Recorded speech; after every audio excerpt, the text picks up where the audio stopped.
Welcome to the Korea Pro Podcast, your weekly guide to understanding the most pressing and complicated developments shaping South Korea. We're your hosts, Jungmin Kim, John Lei, and Joon Ha Park of Korea Pro. Go beyond headlines as we explain not just what happened, but also what really matters and why it matters. If you monitor South Korea for work or just trying to keep up, you're in the right place. This is the Korea Pro Podcast. Hello, listeners, and welcome back to another episode of the Korea Pro Podcast. It is now Thursday, November 20th. It's a little after 2 p.m. Joon Ha, you guys were not able to discuss the joint fact sheet when it came out last week, right? Yeah, so mainly due to the fact that it came out on Friday last week, so November 14th. It was a long-awaited joint fact sheet. 2 weeks. 2 weeks since the October 29th Gyeongju Summit and also the corresponding week after summit between Hegseth and An Gyubek, the South Korean defense minister, and his U.S. counterpart. So South Korea has agreed to spend nearly about 60 billion US dollars to purchase U.S. military equipment and also support the USFK, U.S. Forces Korea. Comprehensive support for USFK, whatever that means. Right. So the readout does confirm agreements that the South Korean President Lee Jae-myung and U.S. President Donald Trump made during their October 29th summit. So they're saying that Seoul will spend 25 billion on military equipment purchases by 2030. As well as provide comprehensive support for U.S. Forces Korea worth $33 billion at an unspecified date. Okay, so first question. That's a lot of money of purchasing U.S. equipment. I'm sure Donald Trump was very pleased with that. But, as everyone knows, South Korea is also a defense manufacturer. We build planes, we build tanks, we build multiple rocket launchers and everything. What exactly is South Korea going to be purchasing from the U.S. with all of this money? Right. So Seoul has reportedly provided Washington with a comprehensive wish list. So they're seeking 20 additional F-35A Lightning II fighters, upgrades to the F-35A that they currently have within their Air Force. And also a modernization of the Patriot PAC-3 systems. Okay, so a lot of the high-end stuff that South Korea itself cannot usually just manufacture on their own and require significant U.S. investments. Okay, so fine, easy question. But the other question that I've got is a bit more political. It has to do with the special measures agreements, the one that South Korea and the U.S. signed in October 2024. So according to that SMA, South Korea agreed to contribute up to $1.13 billion per year and contribute 8% more per year depending on the country's CPI, the Consumer Price Index. But this, as you mentioned, is $60 billion. That's 60 times more than what South Korea agreed to spend on. Now, of course, the SMA was $1.13 billion per year. Yep. This $60 billion agreement, how long is it going to last for? Is it for a decade? Is it going to last for 20 years? How long are we talking about here? Yeah, so, it's not like $60 billion as a whole for USFK. So the USFK will be having $33 billion, of course, in support. But it remains unclear at the moment. And it was not specified within the joint fact sheet regarding whether the newly announced $33 billion will replace the current SMA figure. So all of this talk that we've been having since 2024 about Trump-proofing the special measures agreements, that's completely out the window now. That's gone. So if you look at the Security Consultative Meeting communique that came out on the same day, very late, much to all of the reporters' annoyance, it does not state anything about revising the SMA, and also just falls in line with or reiterates what the joint fact sheet was basically saying that it will see Seoul's increased support for U.S. Forces Korea without specifying a particular date. Okay, speaking of the SCM communique, now what does that really say about OPCON transfer? Because the South Korean government has been saying repeatedly that South Korea wants to have that wartime OPCON transfer by the end of the President Lee Jae-myung's administration. Right, so it's an ambition that's, as you said, been reiterated multiple times. Of course, we haven't heard it from the mouths of the U.S. administration just yet. But of course, within the Security Consultative Meeting communique that came out last Friday as well, you saw the both sides agreeing to South Korea's expediting of the OPCON transfer process under the current conditions-based transfer forms. Okay. But of course, what everyone really wants to know about, everyone from Timbuktu to London really, is about those nuclear-powered submarines. Now, I was under the impression that this was really just a talking point, that in order to actually have this nuclear-powered submarines being built wherever it's going to be built, it will also require congressional authorization. So Right. I was saying to people, both in person and on my analyses, that this is really just a talking point, that this is nothing more than a handshake. But since that October 29 meeting, there have been a lot of developments regarding these nuclear submarines. Is it really gaining much more traction now? Yeah, so I mean, it is the talk of the day, of course, and it was very elementary approval, just one sentence saying that the nuclear-powered attack submarines to be built by South Korea will be approved by the Trump administration, and then they will move forward with agreements moving forward. But of course, the National Security Advisor from South Korea, Lee Sung-rak, told reporters that most specifics on the enrichment, also how much uranium will be approved by the United States, where the submarine will be built, that's all still up in the air. Lee Sung-rak and President Lee were saying that, it's definitely going to be built in South Korea, but we haven't heard anything from the U.S. administration yet. All right, so a well-oiled machine that's just moving along fantastically. Absolutely. And just moving on to the economic front then. So there were quite a number of clauses that came out. Of course, you saw the ironing out of what they agreed on October 29th and what was briefed on by Wee Sung-rak and the presidential policy chief Kim Yong-bum just then. But they also had a specific clause that you put attention to, the one about semiconductors. Can you talk us a bit about that? Sure. So regarding the tariff talks, what we have seen with the presidential policy chief Kim Yong-bum and National Security Advisor Wee Sung-rak saying was that they really tended to focus on the $200 billion investment package and how it's been really divided into a 10-year installment plan, $20 billion per year.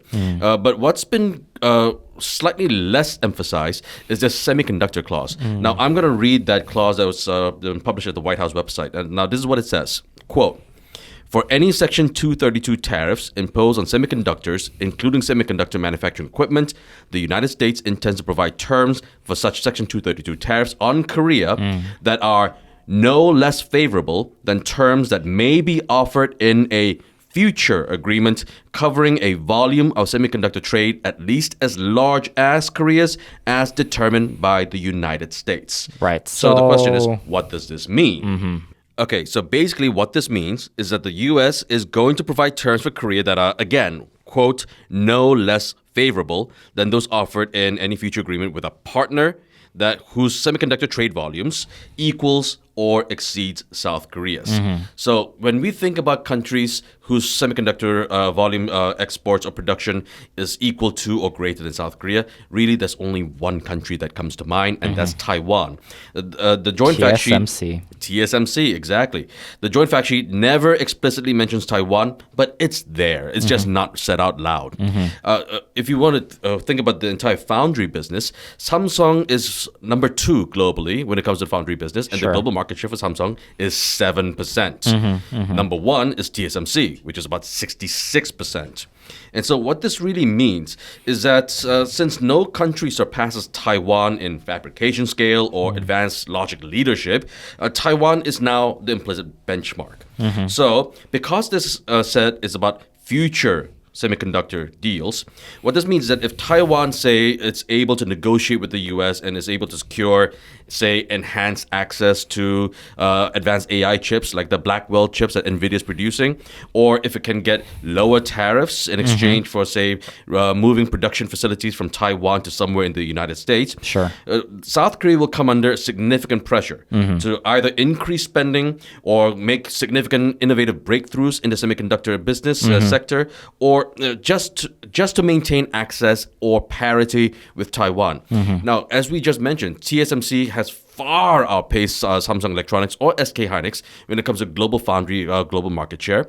And so South Korea is at a significant disadvantage. If TSMC is able to say one day that, okay, we are willing to make some concessions that will make Donald Trump happy, South Korean firms will be at a significant disadvantage. So what is the presidential policy chief? What is the trade minister doing to actually maneuver around this here? I have no idea what Seoul is doing right now. Now, the sort of good news that we've seen is that just today, the Commerce Department in the U.S. they authorized the Blackwell chips to be sold to Saudi Arabia and the UAE, and also there were reports that the White House is going to delay the semiconductor tariffs that they had been talking about for months now.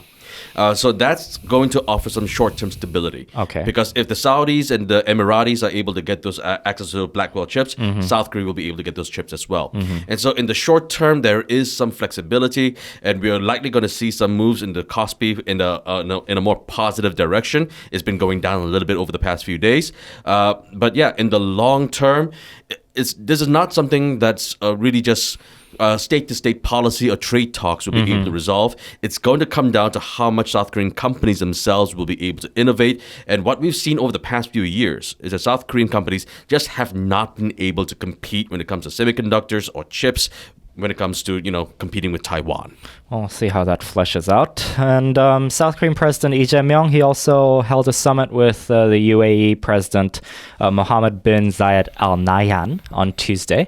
Can you tell us a little more about that and what they agreed to expand cooperation on? Okay, so when it comes to the UAE, obviously the first thing that we're talking about is energy, right? Because the UAE is an energy-producing country, LNG, gas, hydrogen. Also, South Korea and the UAE have the Baraka nuclear power plant that South Korea built. And so energy is going to be a big part of it. And they also talk about SEPA, the Comprehensive Economic Partnership Agreement. And so, but these are all really just procedural. The really big thing that, again, came to my mind, again, is because it's a sector that I'm looking at right now, is, again, AI cooperation. Sure. The UAE has got this Stargate UAE, which is the offshoot of OpenAI Stargate project. Sure. And the UAE has really grand ambitions to become a Middle Eastern AI data center powerhouse. And as anyone who's been following data center news would know implicitly, data centers, especially AI data centers, these are just energy-sucking machines. But because of how much energy that the UAE is able to independently produce, the UAE is in a very good position to supply the energy, and South Korea is in a very good position to supply the chips that are necessary to, become part of this larger AI data center ecosystem in the UAE. And so this is going to have a bit of a symbiotic effect. Sure. And now, everyone's been talking about how this AI market, this global AI market, is a bubble. Eventually, and people are talking about how this market is likely going to peak by the end of next year. But that's talking about hyperscalers like Amazon or Google or Meta in the US. So where does Stargate play in that then? Exactly. Stargate UAE is going to expand that market. So South Korea will be able to diversify its export market. And so although people are looking at the end of 2026 when it comes to AI markets kind of starting to lose its steam, by actually also having another AI cooperation deal with the UAE, South Korea can export more. So it will be able to extend this AI boom. So putting it into the picture and into the context of sovereign AI. So sovereign AI is something that Lee Jae-myung has pushed for ever since his presidential campaign. He's also pushed forward for that during APEC when he made that Nvidia deal with Jensen Huang. So where does this Stargate deal fit in here? Okay, so regarding the sovereign AI ambition that President Lee Jae-myung has mentioned, it's not so much about Stargate UAE that's really going to help South Korea. In fact, there is very precious little that I can see that is actually going to boost South Korea's AI sovereignty, and that's because we have to go back to what the U.S. is doing. Sure. I just mentioned that the United States Commerce Department has approved sales of Blackwell chips to the UAE and Saudi Arabia, but these are conditional approvals. Conditional being that both Saudi Arabia and the UAE will have to really comply with U.S. regulations when it comes to data centers, how they train their data, and who they can export their chips to. Which leaves a lot of little room to maneuver for South Korea. Exactly, because in order for South Korea to gain access to those high-end chips, South Korea will also come under the very same kinds of conditions that Riyadh and Abu Dhabi are under. And so, for now, at least, I think at least until South Korean companies are able to get their act together and no longer have to depend on U.S. technology, South Korea has no choice but to rely and really just adhere to U.S. regulations. And so if South Korean companies have to adhere to U.S. regulations, sovereign AI, that's pie in the sky. So it's just words for now. So we also had quite a lot of words regarding the Lone Star deal that came out. Yeah. So Prime Minister Kim Min-seok announced on Tuesday as well that the International Center for Settlement of Investment Disputes, the ICSID, had nullified its 2022 order requiring the South Korean government to pay principal damages of $216.5 million plus interest to Lone Star funds over the disputed sale of Korea Exchange Bank. This has been going on for almost a decade, right? Okay, so for those of you who have not been living in Korea for a long time, this entire saga, this Lone Star saga, goes back 22 years. Right. Back in 2003, when South Korea was still recovering from the Asian financial crisis, when banks were in trouble, this was when all of these foreign hedge funds were able to come into Korea and buy up South Korean financial assets at a deep discount. And so Lone Star came into South Korea and bought KEB. And of course, being a hedge fund, it didn't want to run a bank. It wanted to make sure that it could just turn things around, make a profit, and sell it off to whoever wants to buy it next. And so they had a lot of prospective buyers. In the mid-2010s, they were talking to Kookmin Bank. They were also talking to HSBC. And they were all very interested in buying this. But at the time, the national narrative in South Korea was that these are foreign vultures coming in to just carve up the carcasses of South Korea's financial institutes and just sell everything off of parts. Sure. The narrative was extremely nationalist. And so Lone Star alleged that the South Korean government put up these unreasonable regulations that slowed down negotiations, that prevented them from selling, from having politicized criminal investigations. And so, to be fair, when Lone Star did sell KEB, they sold it to Hana eventually. They did make a profit, but they're saying that they could not make. They could have made a much bigger amount of profit had the South Korean government not gotten itself involved. And so, eventually, long story short, Lone Star sued the South Korean government for about $4.7 billion. And in 2022, the arbitration ended up saying that, okay, yeah, sure. There is some merits to what Lone Star was alleging, but the South Korean government was not responsible for all of it, which is why the arbitration ruled in 2022 that South Korea has to pay about $270 million, significantly less than what Lone Star wanted. And so both sides filed for annulment. Now, annulment is the key word here. Now, when Kim Min-seok was saying, the prime minister was saying that this ruling was an exoneration of South Korea's national sovereignty over financial issues, I could not. Okay. My eyes rolled so hard I could see the back of my brain. Okay, yeah. Because, again, this was an annulment, and when it comes to these kinds of annulments, they can only annul the rulings based on procedural flaws. Okay. And so what that means is that because they said, okay, South Korea doesn't have to pay any damages, they're not saying that Lone Star was completely in the wrong. They're not saying that South Korea did nothing wrong. They're saying that the procedural, the procedure behind the ruling was flawed. And so, yay, South Korea doesn't have to pay any damages, but the reputational damage is still there. Right. And that's the thing that the prime minister did not say anything about. Well, yeah, I mean, politicians leave out what they want to leave out and say what they want to say. But, at the same time, when you look at the outlook of this, so as you said, the annulment, it could have removed some sort of short-term fiscal liability. But there is a risk. There is significant risk, and that's because this is not the only international arbitration case we're talking about here. We're also talking about two other entities, Mason Capital and Elliott Management Investments. Now, again, this goes back a decade now. In 2015, when Samsung had that very controversial merger that allowed Lee Jae-yong to become the Samsung chairman, a lot of investors, small-time investors, like the ants, Kemi investors that we say in Korean, they lost a lot of money. But a lot of these hedge funds that had been invested in Samsung had also lost a lot of money. Now, Mason Capital won their arbitration, and just in April this year, the Ministry of Justice said that they would not appeal against the ruling. So they accepted that they were in the wrong. Now, Elliott Management, that's still a bit up in the air right now. I believe the last time it went up to the UK Court of Appeal, and they sided with South Korea, and it went down to the lower court. But this is still an active legal case, and especially with the the UCSID case now saying that South Korea doesn't have to pay because of a procedural flaw and not because of what actually it did or did not do. Right.